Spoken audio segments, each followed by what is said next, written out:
दबा दी। पिता परमेश्वर का हम धन्यवाद देते हैं, एक बार फिर आप हमारे साथ बने रहे, एक बार फिर आप हमारे चैनल पे आए। हम एक बार फिर आपका प्रभु यीशु मसीह के नाम से हम आपका वेलकम करते हैं, आपका स्वागत करते हैं कि आप हमारे चैनल से एक बार फिर बने रहें। और एक बार फिर आपने जो है अपने जीवन के बारे में आपने हमसे जानने की कोशिश किया, और एक बार फिर परमेश्वर के राज्य का हम विस्तार आपके सामने लेके आएंगे, कैसे परमेश्वर हमारे जीवन को रखा। आज मैं इस वीडियो में एक विश्वासी जीवन क्या होता है, मसीह जीवन क्या होता है, और मसीह जीवन में आने वाली तकलीफ़ें, मसीह जीवन पर कैसे इंसान जो है पीछे हो जाता है। आज एक परमेश्वर के दास से हमें यही चीज़ सीखने मिल रहा था कि कैसे वो सेवकाई में आगे बढ़ने के बाद पीछे हो जाते हैं, और कैसे सेवकाई उनकी रुक जाती है, और क्या कारण हमारे साथ होता है कि हम सेवकाई में पीछे हो जाते हैं। आज भजन संहिता से एक अच्छा वचन हमें मिला, 17वें अध्याय में लिखा है, आज के ज़माने में जो सेवक बीच में रुक जाते हैं तो उसका कारण है वो बीच में कहीं ना कहीं अत्याचारी बन जाते हैं। लेकिन अत्याचारी तो होते हैं, लेकिन परमेश्वर हमारी सच्चाई को जानता है। जैसे 17वें अध्याय में लिखा है कि हे यहोवा परमेश्वर, सच्चाई के वचन सुन, मेरी पुकार की ओर ध्यान दे, मेरी प्रार्थना की ओर जो निष्कपट मुंह से निकलती है वो कान लगा।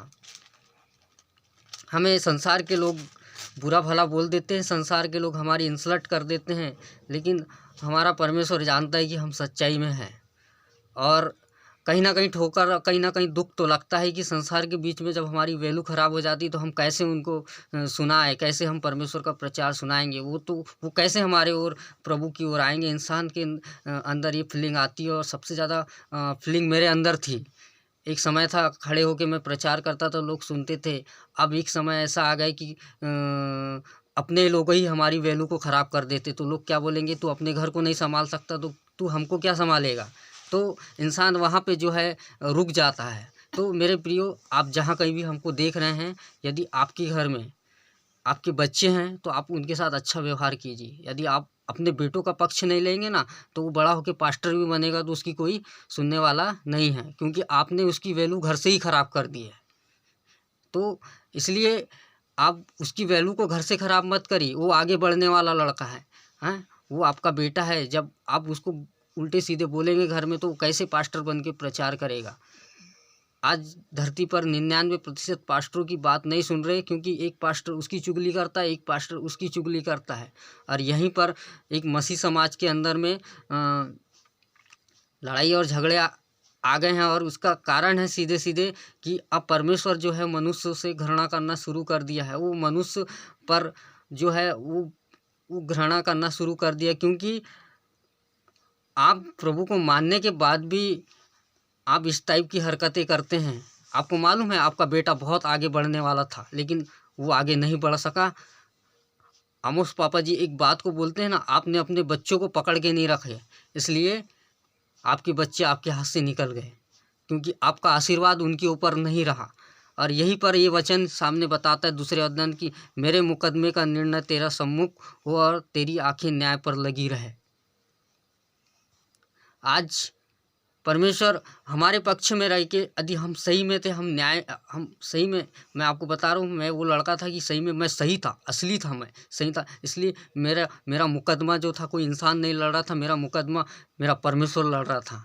आखिरी में मेरे अपने लोग मेरे खिलाफ में हो गए, लेकिन मेरा परमेश्वर ने मेरा साथ नहीं छोड़ा। वो मेरा परमेश्वर था जिसने आज न्याय करके दिखाया। मैं तो शायद समाज के अंदर में जिंदा भी नहीं रहता आज, लेकिन मेरे परमेश्वर ने मेरे पक्ष में न्याय किया।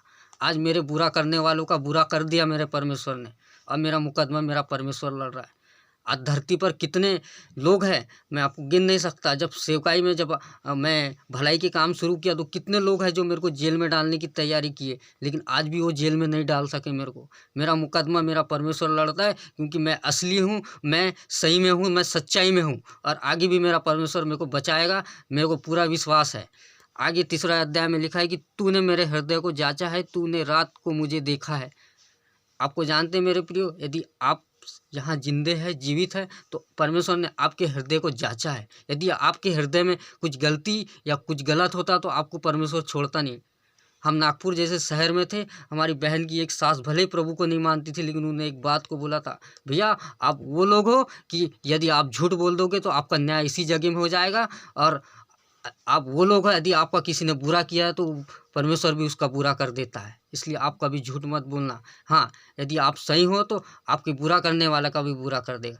ये तीसरे अध्याय में परमेश्वर हमको भजन संहिता में यही सिखाता है कि यदि हमारा हृदय साफ है तो रात दिन हमारा परमेश्वर हमको जांचता है, हमको देखा कि सही में मेरा बेटा सही था। बाइबल धर्मशास्त्र बताती तेरे दूध पीते माँ बाप तेरे को छोड़ देंगे पर मैं नहीं छोड़ूंगा। मेरा परमेश्वर ने मेरे को कभी नहीं छोड़ा, ना आज भी छोड़ा और ना आगे भी छोड़ेगा मेरे को। मैं बाइबल कहती है श्रापित है वो मनुष्य जो इंसानों पर भरोसा करते हैं। मेरे प्रियो, आप परमेश्वर पर भरोसा कीजिए, इंसानों पर भरोसा मत करिए। आगे लिखा है कि तूने मुझे परखा परंतु कुछ भी खोटापन नहीं पाया। मैंने ठान लिया है कि मेरे मुंह से अपराध की बात नहीं निकलेगी। हमने अपनी ज़िंदगी में अपराध वाली बात कभी नहीं निकाले। हाँ, इसलिए परमेश्वर ने हमको यहाँ बचा के रखा है। आगे लिखा है चौथे, मानवीय कामों में तेरे मुंह के वचन द्वारा क्रूरों की से चाल से अपने को बचाए रहा। मेरे पाँव तेरे पथों से स्थिर रहे, फिसले नहीं। हे ईश्वर, मैंने तुझसे प्रार्थना की है क्योंकि तू मुझे उत्तर देगा। अपना कान मेरी ओर लगाकर मेरी विनती सुन ले। तू जो अपने दाहिने हाथ के द्वारा अपने शरणागत को उनके विरोधी से बचाता है, अपनी अद्भुत करुणा दिखा। आज परमेश्वर हमारे विरोधी से हमें बचाता है और वो करके दिखाया इस धरती में। कितने दुश्मन हमारे पीछे खड़े थे लेकिन हमारा कुछ नहीं कर सके। आज भी वे दुश्मन आज वो गिर गए, हम तो जहाँ के वहाँ खड़े हैं। आगे लिखा है, अपनी आँख की पुतली के समान सुरक्षित रख, अपने पंखों के तले मुझे छिपा कर रख। उन दुष्टों से जो मुझ पर अत्याचार करते हैं, मेरे प्राण के शत्रु से मुझे घेरे हुए हैं। उन्होंने अपने हृदय को कठोर किया है, उनके मुंह से घमंड की बातें निकलती है। उन्होंने पग पग पर हमको घेरा, वे हमको भूमि पर पटक देने के लिए घात लगाए हुए हैं। वह उसी सिंह के समान है जो अपने शिकार की लालसा करता है और जवान सिंह के समान घात लगाने के स्थानों पर बैठता है। उठ यहोवा, उसका सामना कर और उसे फटक दे। अपनी तलवार के बल से मेरे प्राण को दुष्ट से बचा ले। अपना हाथ बढ़ाकर हे यहोवा, मुझे मनुष्य से बचा, अर्थात संसारिक मनुष्य से जिनका भाग इसी जीवन में है और जिनका पेट तू अपने भंडार से भरता है। हे बाल बच्चों से संतुष्ट है और शेष संपत्ति अपने बच्चों के लिए छोड़ जाते हैं, परंतु मैं तो धर्मी होकर तेरे मुख का दर्शन करूँगा। जब मैं जागूंगा तब तेरे स्वरूप से संतुष्ट रहूँगा। परमेश्वर अब्राहम जैसे संपत्ति जो है हर विश्वासी को देता है। मैं आपको बता रहा हूँ, परमेश्वर ने मेरे को भी धन दिया, आत्मिक धन, और अब्राहम को जितनी दौलत परमेश्वर ने दिया था उतनी ही दौलत परमेश्वर ने मेरे को दिया था। अंधकार की ताकत ने 1 मिनट नहीं लगी कि वो दौलत मेरे हाथ से निकल के चली गई। मेरे प्रियो, परमेश्वर सबको अपनी संपत्ति देता है। कारण है कि उस राह पर चलना, उस आज्ञाओं पर चलना। आपके घर में 6 परिवार है, आपका 6 परिवार का संगठन नहीं है तो आप मसीह जीवन में आगे नहीं बढ़ सकते हैं। आपने कभी देखा है कि परिवार के अंदर में बाप बेटे की बुराई करता है और बेटे बाप की बुराई करता है? ऐसे परिवार में शायद मैं नहीं मानता कि परमेश्वर आता होगा या परमेश्वर रहता होगा। मैं इस YouTube चैनल के जरिए मैं आपको यहाँ से सीधे बता रहा हूँ। हाँ, आज संसार की ओर आप उठा के देख लिए, बेटा मर्डर भी करके आ जाए तो बाप पक्ष ले लेता है। लेकिन मैं आज मसीह समाज के अंदर में सबसे ज़्यादा लड़ाई झगड़े इसलिए होते हैं कि वो एक दूसरे के बारे में सोचते नहीं हैं। हाँ, सिखाने की वजह उनको बोलने की ज़्यादा बातें करते हैं। ये आज के ज़माने में मसीह जीवन है, ऐसा हो गया। आप बड़ी बड़ी मीटिंग अटेंड कीजिए, उससे वो नहीं, परमेश्वर खुश नहीं होता। आप किसी के सुख और दुख में साथ दीजिए और एक आत्मा को प्रभु में लाइए, उसके बाद परमेश्वर खुश होता है।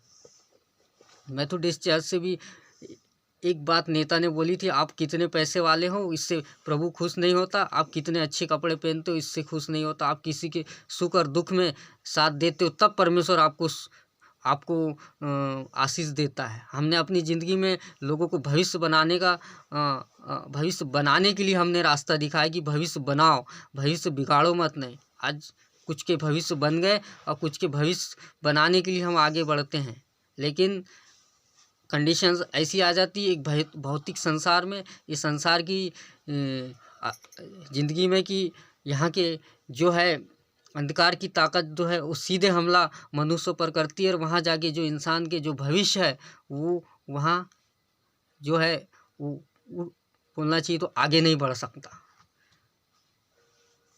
परमेश्वर के एक दास ने बोला था कि जो इंसान परमेश्वर की दास की बात नहीं मानता उसका आज अता भी नहीं है और पता भी नहीं है। इसलिए हर परमेश्वर की दास की बात को मानना चाहिए। हमने अपनी ज़िंदगी में परमेश्वर के दास की बात को नहीं मानने के वजह से हम बीच में रुक गए। एक परमेश्वर के दास ने हमको टीवी में लाने की पूरी तैयारी कर लिए थे कि तुमको हम टीवी में ला के दिखाएंगे, लेकिन हम टीवी पर गए नहीं। हम दिल्ली जैसे शहर में थे तो एक परमेश्वर के दास ने उनका चैनल था, बहुत महंगा चैनल था। आप सोच सकते उस चैनल पर एक परमेश्वर के दास 1 महीने का 1 लाख रुपए खर्च करते थे। उस चैनल पर वो प्रभु के दास मेरे को लाना चाहते थे, लेकिन मैं नहीं गया। क्यों? क्योंकि कुछ ना कुछ शैतानी अटैक थे, कुछ ना कुछ बीच में ऐसी शैतानों की परिस्थिति आ गई कि हम वहाँ नहीं, चैनलों पर नहीं जा सके। क्या हमारे लिए परमेश्वर ने मार्ग नहीं खोला था? क्या परमेश्वर ने हमारे लिए रास्ता नहीं खोला था? परमेश्वर ने हमारे लिए रास्ता खोला था, लेकिन हम उस रास्ते को नहीं समझ सके मेरे प्रियो। इसलिए आज जहाँ तक आप हमें सुन रहे हैं, जहाँ तक हमें देख रहे हैं, यदि आपका पूरा परिवार विश्वासी में है तो आप अपने परिवार में संगठन बना के रखिए, लड़ाई झगड़ा मत करिए, और अपने माँ बाप अपने बच्चों का पक्ष लीजिए। यदि जहाँ गलत है आप उसको बोलिए, और जहाँ सही है यदि आप वहाँ गलत करेंगे तो आपका मसीह परिवार और मसीह जीवन नहीं जा सकता। बस हम इतना करके अब इस वीडियो को ख़त्म करना चाहेंगे।